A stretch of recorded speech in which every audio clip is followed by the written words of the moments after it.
Ako spoločnosť prežívame extrémne veľa kríz, ako svet prežívame extrémne veľa kríz, ako Európa prežívame extrémne veľa kríz, ktoré sa týkajú environmentálneho sveta, ktoré sa týkajú ľudských práv, či už sú u nás, alebo sú v iných krajinách, ktoré sa nás aj tak veľmi silno dotýkajú.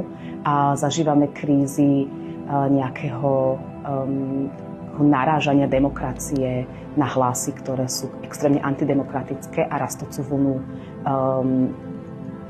fašizmu, nezáujmu o ľudské práva a rôznych iných typov vlastne ako despotizmu alebo popierania ľudskosti na rôznych frontoch. Ale zároveň popri tomto všetkom zažívame aj veľmi veľkú nádej, ktorú si dávame ako rôzne typy komunít, ktoré spolu fungujú. A je veľmi silno potrebné aj vnímať nielen tie krízy, ale aj možnosti, ktoré máme a tak, ako vnímať aj tú inú stranu nejakej nádeje.